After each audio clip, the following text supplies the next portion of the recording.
Welcome back, folks. Hope you're enjoying the program. Yes. Well, we're moving on to really, I call it a phenomenal organization that is in existence right now. It's the St. Patrick's Environmental and Community Tourism Organization, better known as SPECTO. Now, before I go any further, if you need to find out more about SPECTO, easy.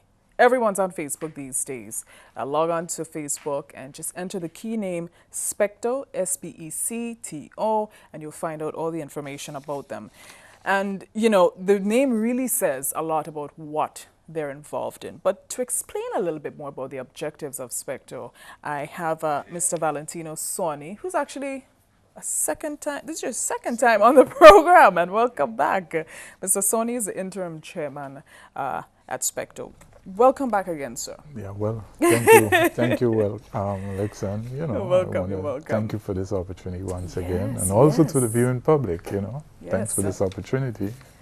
Tell me a little bit about SPECTO's existence. SPECTO was formed just a little over a year ago, and initially it was an initiative by the Ministry of Fisheries to get the communities of Livera, Bathway, Rose Hill, Rovasali involved in the conservation effort. Mainly the, at that point in time, was the leatherback turtle, which is an endangered species. Yeah. You may not know, but Grenada happened to be, Livera Beach happened to be the third largest nesting site for that endangered species. In the world? In this side of the world. Caribbean? Yeah, in the Caribbean, yeah. And so they wanted a community involvement, and that's how SPECTO was formed, actually. Wow. Yeah. That's excellent, because I know that part of you have many goals. Tell me a little bit about the goals or the objectives of the organization. Well, apart from SPECTO being involved in conservation effort of the leatherback turtle, we have migrated a little bit. We are also deeply involved in environmental issues. Right. Yeah. So we have been, for the last, I would say, year and a half, we have been involved in a lot of, quite a lot of effort in terms of sensitizing the public, you know, the need for keeping the environment clean and so forth. So public awareness happens to be, you know, one of the main points of our agenda. We have been doing a lot of beach cleanups. We did a massive cleanup at the Reventwine Beach. I don't know if you noticed. After Ivan, it was actually a dumping site. It was horrible. You know, yeah. And we undertook that effort a couple of months ago. Was a community effort. We got the assistance from people with heavy equipment in the community. One or two businesses provided their trucks and so, and we were able to move in two weekends. We're actually looking at images of exactly. In excess of 25 tons. Wow. Of heavy garbage, and in addition 77 bags of plastics and paper plates on the beach, you know. 77 bags. Yeah. Wow. So this is one of our major cleanup efforts. Apart from that, we have had a number of beach cleanups at the Bathway area, the Livera Beach, Mount Rodney Beach, and so, you know, we again trying to get all of these communities involved in this effort. You know, it's quite a lot of work, but you know, everything that's the way ahead, actually. I understand you also host, workshops and seminars, that sort of thing. Yeah. Well, in fact, we were able to hold 3 successful town hall meetings. One at the Anglican school in St. Therese, you know, where we invited the general publics, and we had panelists, a renowned panelist from the area who happens to be a marine biologist, Paul Phillip. Right. He is now an environmental officer in the Ministry of Environment. This gentleman has a wealth of experience and knowledge because he's from the area and he knows the area, you know. So we have been using him as a resource person in some of our public awareness campaigns. We have also been using Mr. Crafton Isaac, who is also a marine biologist. He works with the Ministry of Fisheries.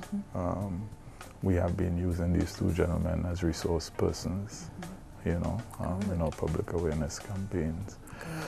However, our goal this year is to go to a number of schools in St. Patrick's. We are starting off, at the moment we seem to be a little biased. We are concentrating our efforts first in St. Patrick's, and then we are going to probably branch off into other areas. But as I said, you know, public awareness it's crucial, is crucial, you know. And the turtles, I know the nesting. When is the nesting season? Would you be able to speak on that? Yeah, well, officially, we are going to start our tours the 1st of April. Already we have some bookings and so forth. Right. You know, tell me, how does that work? People, you need to call in advance? Yeah, you need to call in advance, make a booking and so forth. And we have our tour guides. I guess you'll speak to them afterwards. You know, who are extremely trained and knowledgeable. Very good. Know, and they can give you a wonderful experience. And this is great because these are actually persons from the community. Exactly. That receive exactly. training. Exactly. You know, as I said, you know, part of it is that we were able to create some form of part-time employment. You know, for some of the young ladies in the area. So, you know, there is a livelihood aspect to this whole thing, especially to the conservation. Especially in these times. Before I wrap up with you, Mr. Sawney, any sort of alliances? Does the organization connect with other organizations? Yeah, well, at the moment, we are working in close relationship with Ocean Spirits. Ocean Spirits is a research organization that have been doing research on the Liver Beach and Bathway Beach for the last 11 years. They are based in Bathway. However, their headquarters, I think, is in the UK, actually. And what happens is that you have volunteers from a number of universities in the UK that come during the season to assist in the research effort. That's excellent. But we work very closely with Ocean Spirits, the Ministry of Fisheries, and we are also working very closely now with the Ministry of the Environment. Excellente. Back to the turtle nesting season. It starts April 1st. When does it end? It ends probably around the first week of August. Of August? Yeah. And essentially this is where the turtles will come to lay their eggs. Exactly. And then go about their merry way. Yeah, sure, right. I see we're looking at her mother, obviously, making her way back. These creatures are just incredible. And folks, if you need to experience the nesting and all of that, you can contact, like I say, look up the keyword SPECTO. On Facebook, you'll find out all the contact information, including the email address. And I guess I think there's a number as well. There should be a number listed, I'm not sure, but obviously there will be. You can call 442-0992, ask for Juanita. Right. 442-0954, you speak to Maureen. You can also call me, 409-9495. Great. Mr. Sawney, thank you so much for enlightening.